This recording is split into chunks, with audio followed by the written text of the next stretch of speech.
Commander Zethkari felt his four hearts beat faster as the emergency signal reached his command deck.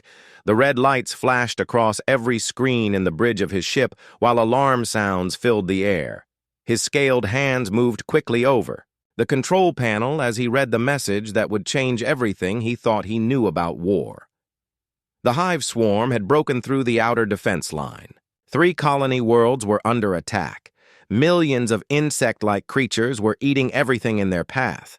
The Galactic Council was sending every available ship to stop them before they reached the core systems where billions of people lived. But there was something different about this mission. For the first time in galactic history, the Council had approved the use of Earth's military forces. Zethkari had heard stories about these humans, but had never seen one in person. Most species in the galaxy thought they were too weak to be useful in real combat. They had no natural armor, no claws, no poison, and their bodies looked soft and easy to break. The Valian commander stood up from his chair and walked to the main viewing screen. His own people were tall and strong with thick gray skin that could stop most weapons. They had evolved on a world with high gravity and dangerous predators. Every Valian was born ready for war.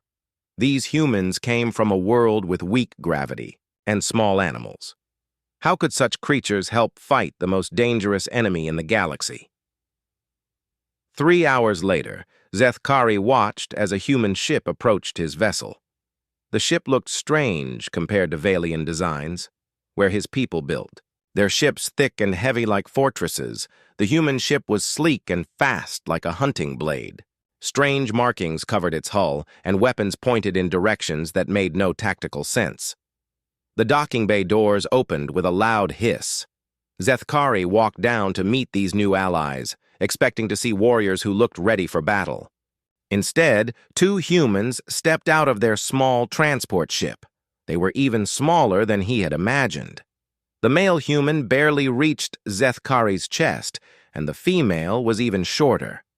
Their skin looked pink and soft, like the belly of a newborn animal.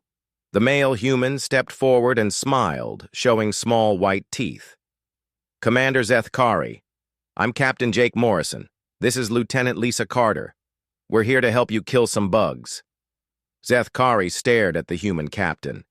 Morrison wore a simple green uniform with small metal pieces pinned to his chest.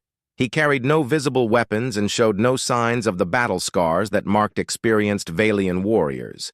Even stranger, he seemed relaxed, almost happy. Carter stood beside him, making small sounds under her breath that Zethkari realized was some form of primitive music. "Captain Morrison," Zethkari began, using the translation device on his collar, "I must ask if you understand the nature of our enemy. The hive swarm has destroyed 12 worlds in the past month. Their warrior drones are 3 times the size of your people and have claws that can cut through metal." Morrison's smile grew wider. "Commander, we've read the files. We know what we're up against." He turned to Carter. "What do you think, Lisa? Sounds like fun, right?" Carter stopped her, quiet singing, and nodded. Just like the simulations back home, only with real targets this time. Zethkari felt confusion wash over him. These humans talked about fighting the galaxy's most feared enemy like they were discussing a game. Either they were too stupid to understand the danger, or they knew something that other species did not. Over the next few hours, Zethkari watched as more human ships arrived. Each one brought soldiers who looked just as small and weak as Morrison and Carter.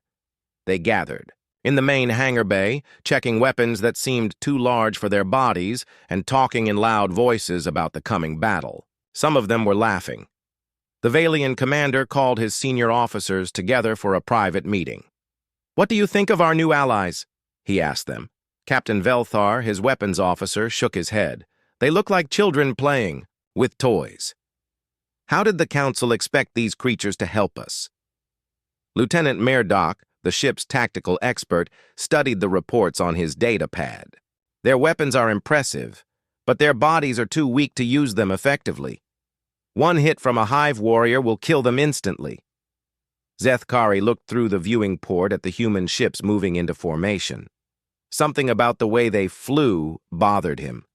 The ships moved too fast, took risks that no trained pilot should take, and ignored standard safety protocols. It was like watching a pack of wild animals instead of a military force. The fleet began moving toward the contested system. Long range. Sensors showed the terrible truth of what waited for them. 3 planets covered in black swarms of hive creatures, ships filled with warrior drones moving between the worlds like dark clouds, millions of enemies that had never known defeat.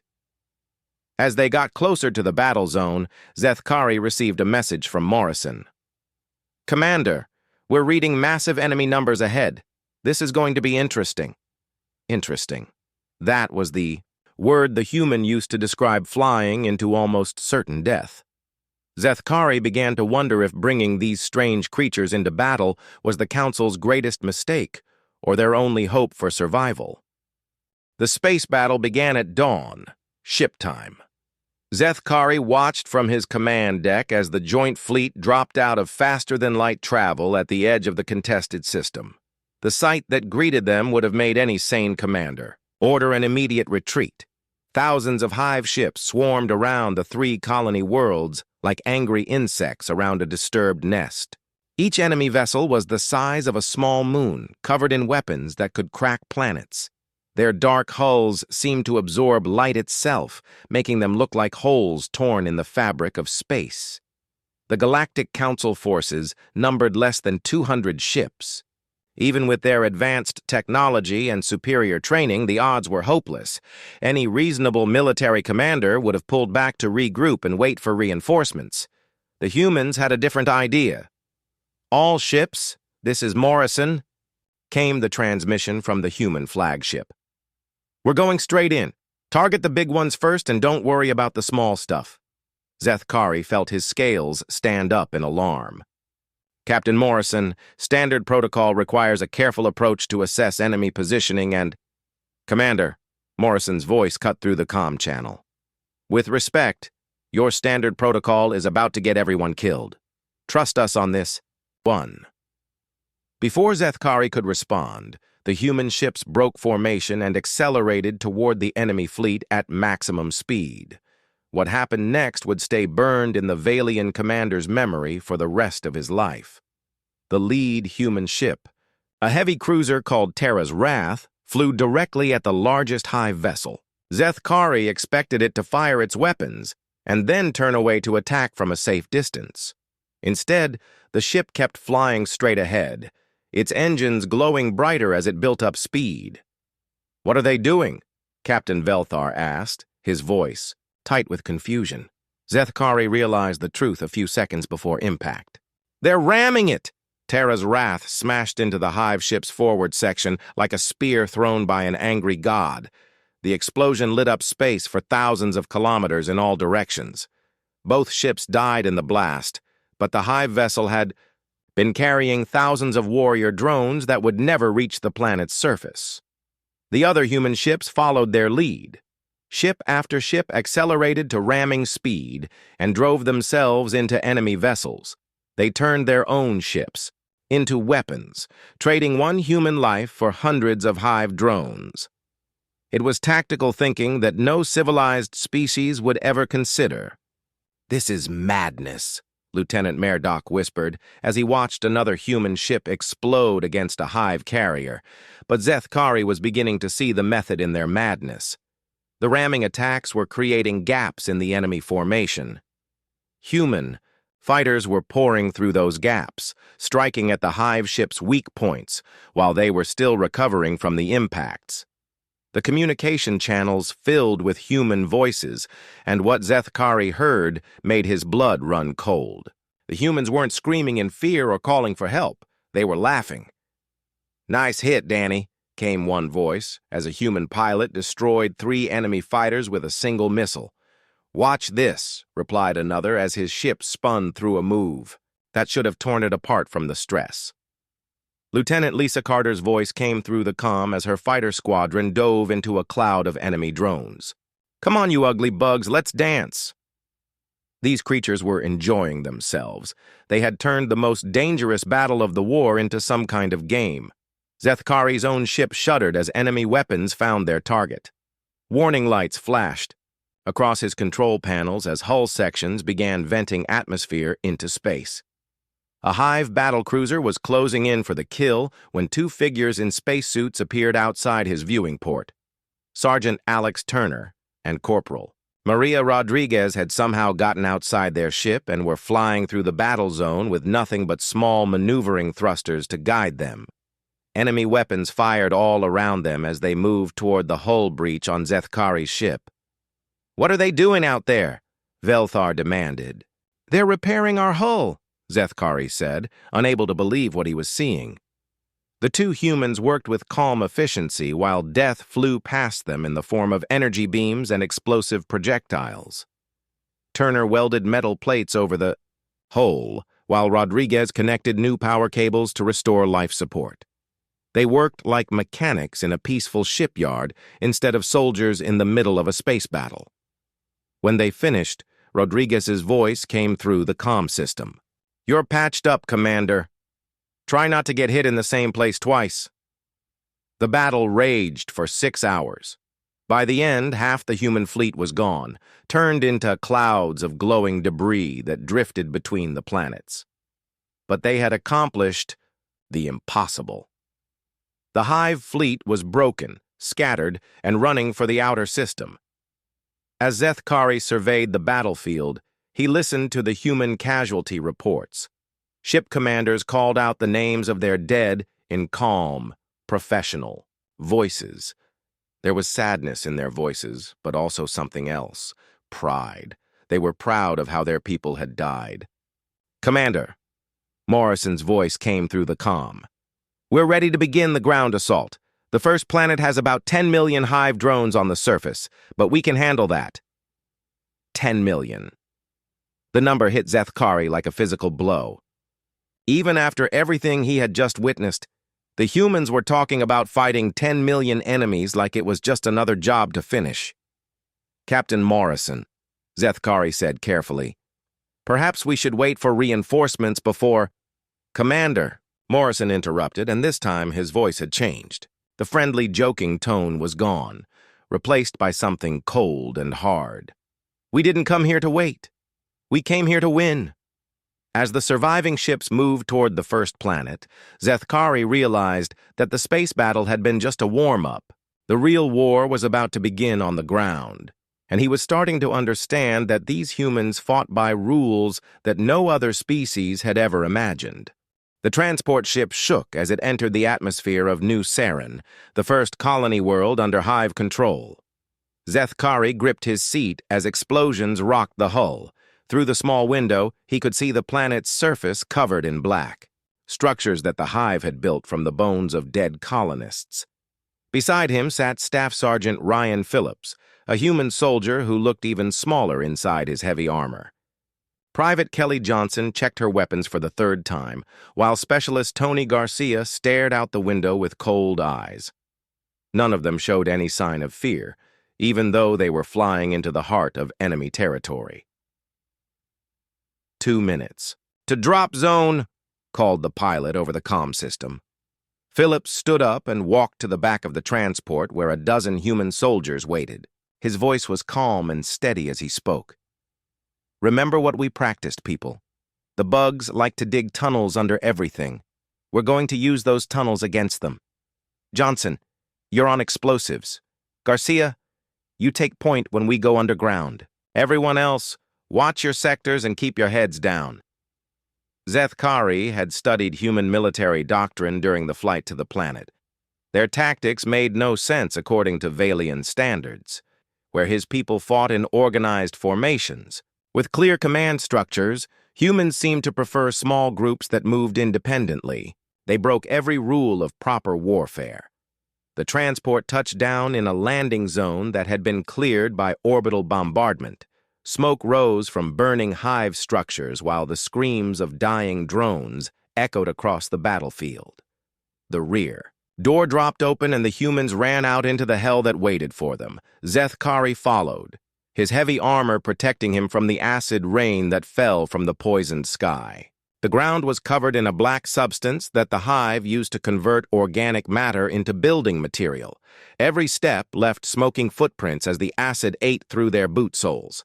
Within minutes, they encountered their first hive patrol. 3 warrior drones, each the size of a ground vehicle, came around a destroyed building with claws extended and mandibles clicking.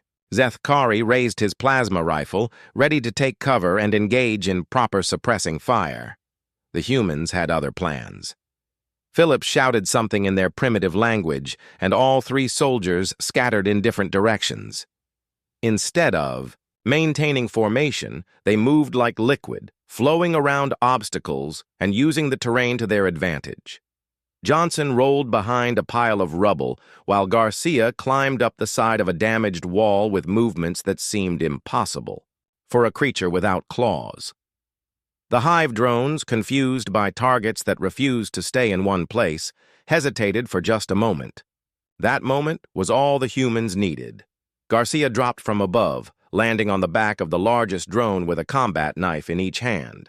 He drove both blades into the creature's nerve cluster, while Johnson's rifle found the weak spot behind, another drone's head.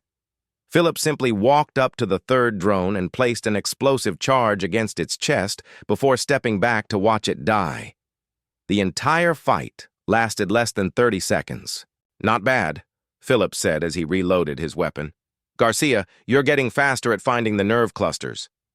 "Thanks, Sarge," Garcia replied, wiping green blood off his knives. "These ones are bigger than the ones in training, but the anatomy is the same." Zethkari stared at them in shock. They had just killed 3 hive warriors without taking a single casualty, and they were talking about it like they had just finished a practice exercise. The squad moved deeper into the colony, following a path that led toward the main hive complex. Along the way, they discovered something that made Zethkari's stomach turn. A tunnel entrance that led down into the planet's crust. The walls were lined with the remains of human colonists that the hive had partially consumed before abandoning. "Tunnel. System," Phillips observed, studying the entrance with professional interest. "Johnson, what do you think?" "Perfect for explosives work," she replied, pulling several strange devices from her pack. "If we can get deep enough, we can bring down their whole network." "Garcia, you're our tunnel rat. Think you can guide us through there without getting lost?" Garcia nodded and switched on a light mounted to his helmet. "Easy day, Sarge. These bugs are predictable. They always build the same way." Zethkari felt panic rising in his chest. "Staff Sergeant Phillips, surely you're not planning to enter those tunnels. It's an obvious trap. We should call for artillery support and collapse the entrance from the surface." Phillips looked at him with eyes that seemed much older than his face. "Commander, artillery won't reach their deep nests. If we want to clear this planet, we have to go where they live." The descent into the tunnel system was a journey into nightmare. The walls were covered in some kind of organic secretion that glowed with a sickly green light. Strange sounds echoed from the depths below, and the air smelled like rotting meat. Zethkari's people had evolved to fight in open spaces under clean skies. These narrow, dark passages made every instinct scream for retreat. The humans moved through the tunnels like they had been born in them. Garcia led the way, reading signs in the tunnel walls that Zethkari couldn't even see. Johnson placed explosive charges at key structural points, while Phillips watched their rear guard. They turned the confined space from a disadvantage into a weapon. When they encountered hive drones in the tunnels, the fighting was brutal and close. The insects had no room to maneuver, and the humans used that against them. They fought with knives and bare hands when their guns were too big for the space. They bit and clawed and kicked like wild animals. But it was what happened to Johnson that showed Zethkari the true nature of human soldiers. A hive drone's claw caught her in the shoulder, tearing through her armor and deep into the muscle beneath. Green poison flowed into the wound as she fell against the tunnel wall. Any reasonable soldier would have called for medical evacuation and fallen back to a safe position. Johnson pulled a small device from her belt and used her own blood to mark enemy positions on the tunnel wall. Her hands shook from pain and poison, but she continued working, giving artillery coordinates to the ships in orbit above. "Johnson, you need medical attention," Phillips said, his voice tight with concern. "In a minute, Sarge," she replied, her voice getting weaker. "Just need to finish this calculation. If we hit these 3 points, the whole network comes down." She worked until she collapsed unconscious from blood loss. Even then, her finger remained pointing at the spot where the final charge needed to be placed. When the orbital strike came, it was precise and devastating. The tunnel network collapsed in a series of controlled explosions that trapped thousands of hive drones underground. The humans had turned a death trap into a mass grave for their enemies. As they carried Johnson back to the surface, Zethkari listened to Phillips talking quietly to Garcia. "She'll be fine. Medics will have her fixed up in a day or two. Then, she'll be ready to do it again." "Think we'll see action like this on the next planet?" Garcia asked. "Hope so," Phillips replied. This was just getting interesting. Zethkari realized with growing horror that these humans weren't just fighting a war. They were enjoying it. They had found something they were good at, and they wanted to keep doing it. The galaxy had unleashed something terrible, and he was beginning to wonder if they could ever be stopped. The second colony world of Kepler's Haven presented a different kind of nightmare. Unlike New Saren, where the hive had built above ground, here they had converted the entire planetary crust into a vast underground city. Millions of drones moved through tunnels that stretched for thousands of kilometers beneath the surface. Traditional warfare would be impossible. Zethkari stood in the command tent watching Lieutenant Colonel Peter Hayes study intelligence reports. With the same expression his people used when examining interesting geological samples, the human officer seemed more curious than concerned about the tactical nightmare that faced them. "The problem," Hayes explained to the gathered commanders, "is communication. These bugs use sonic frequencies to coordinate their attacks. If we can disrupt their communications, they'll fight like individuals instead of a unified force." Captain Velthar leaned forward in his chair. "How do you propose to jam signals across an entire planet? The power requirements alone would—" "We're not going to jam them," Hayes interrupted with a smile that made Zethkari uncomfortable. "We're going to talk to them." What happened next would haunt Zethkari's dreams for years to come. Hayes had captured several hive communication drones during the fight for New Saren. Instead of destroying them or using them for intelligence gathering, he had given them to communications specialist Carmen Lewis. She had spent days studying how the creatures transmitted information between different parts of the hive network. Lewis had made recordings of hive queens dying. The sounds were terrible beyond description, a mixture of pain and rage and fear that seemed to reach into the listener's mind and tear at something fundamental. She had somehow learned to reproduce these sounds using captured hive equipment. "The beautiful thing about hive minds," Hayes explained as Lewis prepared her equipment, "is that they share everything. Every drone will hear what we broadcast. Every single one will know that their queens are dying." The broadcast began at midnight, ship time. Lewis sent the recorded screams of dying royalty on every frequency the hive used for communication. The effect was immediate and more devastating than any weapon Zethkari had ever seen used in warfare. Across the planet's surface, hive drones began emerging from their tunnels in a state of complete panic. They moved without coordination, without purpose, driven only by the need to find and protect queens that were already dead. Some attacked each other. Others simply stood motionless, overwhelmed by grief and confusion. Major Frank Coleman, the human demolitions expert, watched the chaos through his tactical display with professional satisfaction. "Beautiful work, Lewis. Now we can really hurt them." Coleman had brought Sergeant Lisa Park, a specialist in explosive psychology. Zethkari had not known such a field existed until he met her. Park studied how different species reacted to explosions, not just the physical damage, but the mental effects. She had learned that hive drones communicated location information through acoustic signatures. Different sounds meant different things in their primitive language. Park had created explosive devices that produced the exact sonic patterns that meant "Queen in distress" when they detonated. The humans began dropping these special bombs across the planet's surface. Each explosion not only caused physical damage, but also sent fake distress calls that drew more drones out of their protective tunnels. The insects came rushing toward the sounds of their dying leaders, only to find more explosions waiting for them. "It's like calling predators with bait," Park explained as she watched another group of drones run directly into a minefield. "They can't help themselves. Their instincts force them to respond." Zethkari felt sick watching the slaughter. This is not warfare. This is manipulation of their most basic survival instincts. Hayes looked at him with eyes that showed no emotion at all. "Commander, we're not here to fight fair. We're here to win." As the false distress calls continued, the hive's response became more desperate. They began sending their largest warriors to the surface, creatures the size of buildings that had never been seen in previous battles. These ancient guardians had been sleeping in the deepest parts of their underground cities, awakened only by the belief that their species faced extinction.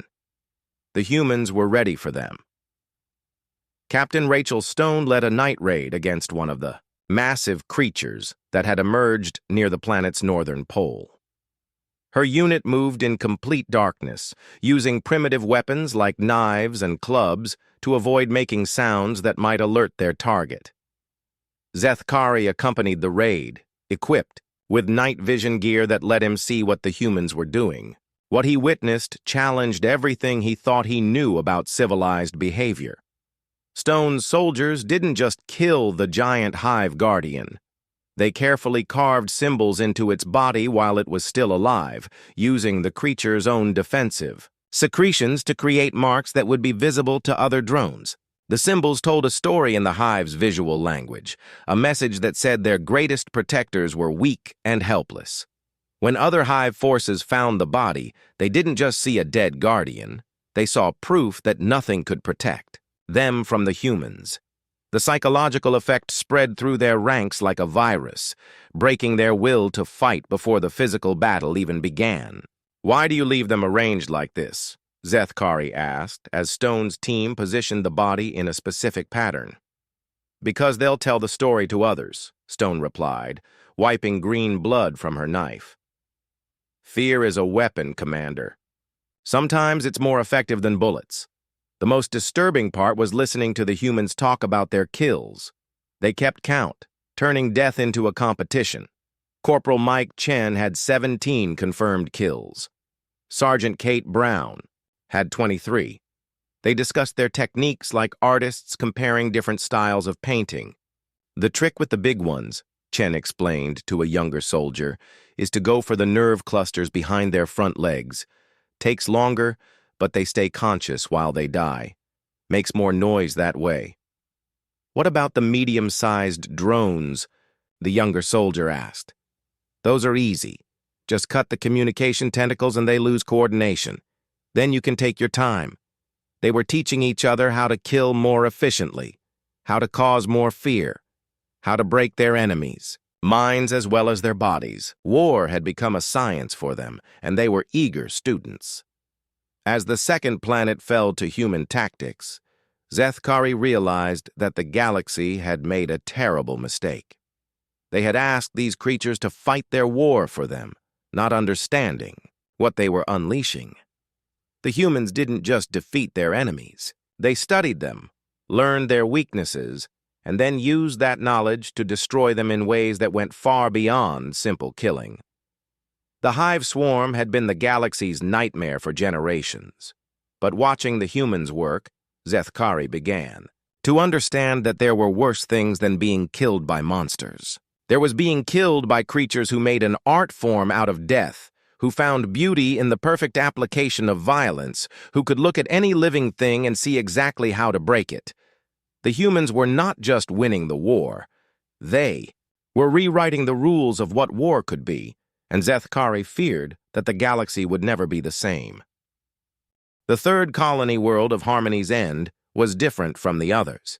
Here, the hive had dug so deep that their tunnels reached the planet's molten core. Seismic readings showed a network of passages that extended through the entire planetary crust, creating a three-dimensional maze that no conventional army could ever clear. General Patricia Scott stood before a holographic display that showed the planet's internal structure, her face lit by the glow of tactical projections. Around her, alien commanders from a dozen species studied the same data with growing despair. The scale of the underground network was beyond anything they had encountered before. "The mathematics are simple," announced Admiral Kethmore of the Centauri Defense Force. "Even with our combined fleets, we lack the firepower to penetrate those depths. We should evacuate the remaining civilian populations and establish a quarantine zone." "That's quitting," Scott replied without taking her eyes off the display. "And humans don't quit." Zethkari watched the human general trace her finger along the planet's geological weak points. She was studying something that the other commanders had missed, looking at the world not as a military target, but as a system that could be manipulated. "General Scott," he said carefully, "surely you're not considering what I think you're considering." Scott turned to face the assembled commanders with eyes that showed no doubt at all. "I'm going to crack this planet open like an egg. We're going to flood those tunnels with molten rock and cook every bug from the inside out." The silence that followed was complete. Even the background hum of electronics seemed to stop as the implications of her words sank in. "That's impossible," whispered Colonel Vextar from his position near the tactical display. "The energy requirements alone would—" "We're not using energy weapons," Scott interrupted. "We're using physics. This planet sits on top of massive geological stress points. A few precisely placed seismic charges will do the rest." She activated a new display that showed the locations where explosive charges would need to be placed. Each point was deep in enemy territory, surrounded by millions of hive drones. Getting teams to those positions would require volunteers to walk into certain death. "The charges have to be placed manually," Scott continued. "Remote detonation systems won't work at those depths. Each team will need to stay with their charges until detonation to make sure they go off at exactly the right time." Zethkari felt his heart stop beating for a moment. "General, you're describing a suicide mission. Multiple suicide missions." "Yes," Scott replied with no emotion in her voice. "I am." What happened next would prove to Zethkari that humans were the most dangerous species in the galaxy, not because of their weapons or their tactics, but because of their willingness to die for victory. Scott asked for volunteers. She explained clearly that this was a one-way mission, that the teams would not survive the planetary cracking, that their deaths would be horrible and certain. She gave every human soldier multiple chances to decline without shame. Every single human in the room volunteered. "I can't take all of you," Scott said, and Zethkari heard something like sadness in her voice for the first time. "I only need 12 teams. The rest of you will have to stay behind and help with evacuation." The humans began arguing about who would get to die. They competed for the right to walk into certain death like other species competed for promotions or rewards. Zethkari listened to soldiers with families, with children, with entire lives ahead of them, begging for the chance to sacrifice everything for a military objective. Major Scott Davis was chosen to lead the first team. Captain Jennifer. Walsh took the second. These were experienced officers who could have stayed safe in command positions, but they insisted on taking the most dangerous assignments for themselves. The mission began at dawn, ship time. 12 teams of human soldiers dropped into different parts of the planet's surface, each carrying enough explosives to trigger localized earthquakes. Their job was to reach specific coordinates deep underground and detonate their charges simultaneously. Zethkari monitored their progress from orbit, listening to their communications as they fought their way through endless swarms of hive drones.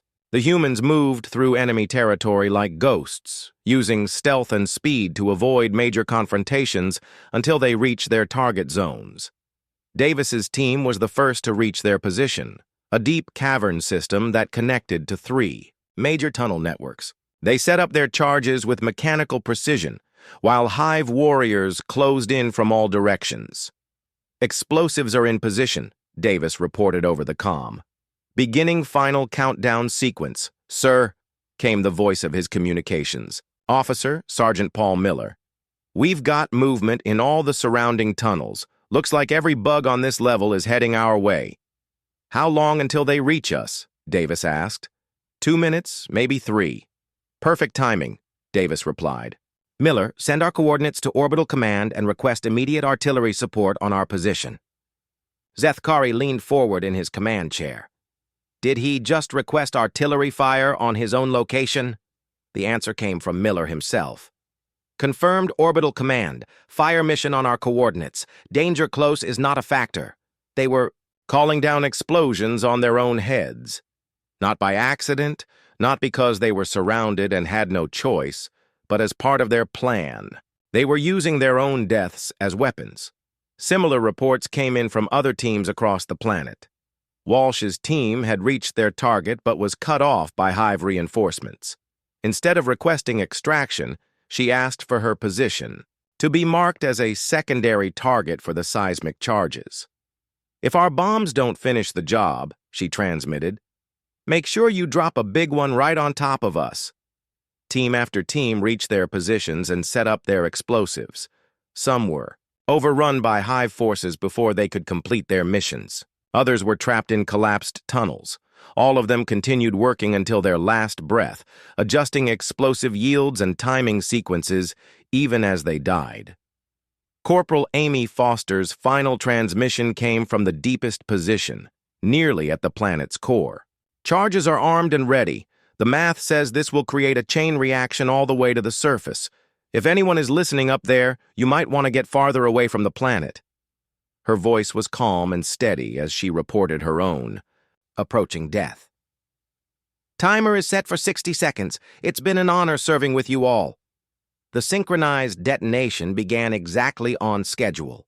12 massive explosions triggered geological events that had been building pressure for millions of years. The planet's crust cracked like broken glass as molten rock erupted from deep caverns into the hive tunnel systems. From orbit, Zethkari watched a world die. Rivers of lava flowed through underground passages that had taken the hive decades to build. The temperature in those tunnels rose to levels that would melt metal and boil stone. Every living thing below the surface was incinerated in minutes. The humans had achieved total victory at the cost of 144 lives. They had destroyed an enemy force of millions by sacrificing less than 200 soldiers. The mathematical efficiency was stunning and terrible. As reports came in confirming the elimination of all hive forces on the planet, Scott's voice came over the general communication channel. "All teams, this is command. Mission accomplished. The planet is clear." There was pride in her voice, but also something else. Satisfaction. The humans had found a problem that seemed impossible to solve, and they had solved it by thinking in ways that no other species would consider. "General," Zethkari said quietly, "was this victory worth the cost?" Scott looked at him with eyes that seemed to see something he couldn't understand. "Commander, this wasn't just victory. This was a message. Every species in the galaxy will hear about what happened here. They'll know that humans don't just fight wars. We end them." As the fleet prepared to leave the dead world behind, Zethkari realized that the galaxy had gained powerful allies who were more terrifying than the enemies they had just defeated. The humans didn't just win battles, they erased their opponents from existence, and they did it with a smile. The debriefing took place aboard the Galactic Council flagship 3 days after the destruction of Harmony's End. Representatives from dozens of species gathered in the main conference chamber to discuss what they had witnessed during the campaign against the hive swarm. Zethkari sat in his designated seat, still trying to process everything he had seen. Around him, other commanders spoke in quiet voices about casualty reports and tactical assessments, but the numbers seemed meaningless compared to the larger questions that the human involvement had raised. The final count was staggering in its efficiency. 3 colony worlds cleared of hive infestation. Estimated enemy casualties: 47 million warrior drones, 3,000 breeding queens, and countless support organisms. Human casualties: 216 killed in action, 412 wounded. Colonel William Grant, the senior human representative, stood at the front of the chamber presenting his after-action report. He spoke in the same calm, professional tone that Zethkari had heard from all human officers during the campaign. The hive swarm represented a conventional, asymmetric threat, Grant explained to the assembled delegates. Large numbers, limited, tactical flexibility, predictable behavioral patterns. Standard human doctrine proved effective against their command structure. Ambassador Yelnara of the Rigel Confederacy raised one of her 4 arms. Colonel Grant, your forces sustained significant casualties during the operation. How do you justify those losses? With respect, Ambassador, we consider those losses to be minimal for an operation of this scope, Grant replied. Human military doctrine prioritizes mission success over individual survival. Our personnel understand this and accept it as part of their service. Zethkari found himself standing up without realizing it. Colonel, during the final assault, your soldiers called down artillery strikes on their own positions. They deliberately chose to die rather than retreat. This is not normal military behavior. Grant looked at him with the same expression he might use when discussing technical specifications for equipment. Commander Zethkari, human tactical doctrine is based on achieving victory regardless of cost. Retreat is only considered when it serves the larger strategic objective. In this case, retreat would have meant mission failure. But they were laughing, Zethkari said, his voice rising despite his attempt to stay calm. Your soldiers were enjoying themselves during combat. They turned killing into a competition. Yes, Grant replied simply. Morale is an important factor in combat effectiveness. Our people find satisfaction in performing their duties well. The casual way Grant spoke about systematic killing sent chills through Zethkari's body. This human officer was discussing the destruction of entire species like it was a routine maintenance procedure. Admiral Kethmore leaned forward in his chair. Colonel Grant, surely you must understand that other species find your methods disturbing. The psychological warfare, the willingness to die for tactical advantage, the apparent enjoyment of violence, these are not characteristics that most civilized beings consider normal. Grant nodded as if he expected this question. Admiral, I think there's been a misunderstanding about human nature. You asked us to help you fight a war against an enemy that threatened galactic civilization. We agreed to do that job. The methods we used were chosen specifically to minimize casualties among Allied forces and civilian populations. Minimize casualties, Ambassador Yelnara repeated. You destroyed an entire planet. We eliminated a threat that had already killed billions of civilians across 12 worlds, Grant corrected. The planet itself was uninhabitable after hive infestation anyway. We simply made sure the threat could never spread from there. Zethkari felt a cold understanding spreading through his mind. Colonel, you said these methods were chosen to minimize Allied casualties. Are you telling us that humans have other methods that are more destructive? Grant's expression didn't change, but something shifted in his eyes. Commander, the weapons and tactics we used in this campaign were selected from our limited engagement protocols. We chose them because they would be effective against the hive while causing minimal trauma to our allies who might witness our operations. Limited engagement protocols, Admiral Kethmore said slowly. What does that mean? It means we held back, Grant explained. Human military doctrine includes escalation procedures that we didn't need to use against the hive. The enemy was technologically inferior and tactically predictable. We could achieve victory using conventional methods. The chamber fell silent as the implications became clear. The devastating efficiency that had terrified Zethkari during the campaign had been the humans fighting with restraints in place. "Colonel," Zethkari said carefully, "what would have happened if the hive had been more dangerous? If they had posed a greater threat?" Grant looked around the chamber at the faces of dozens of species who had thought they understood what they were dealing with. "Then we would have used different methods. Humans have been fighting wars for our entire evolutionary history, Commander. We've learned to scale our response to match the level of threat we face." "And if someone threatened Earth itself," Admiral Kethmore asked, "then that someone would learn why we're the only species on our planet that survived long enough to reach the stars." Grant replied with no emotion at all. As the debriefing continued, Zethkari listened to the humans answer questions about their casualties, their tactics, and their plans for future operations. What disturbed him most was their attitude toward their own losses. They spoke about their dead with respect and sadness, but also with pride in how those deaths had contributed to victory. The human replacements had already arrived, fresh soldiers eager to take the places of those who had died on Harmony's end.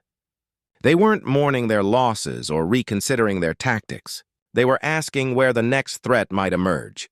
Captain Jake Morrison, who had somehow survived the space battle that destroyed half his fleet, approached Zethkari after the formal session ended.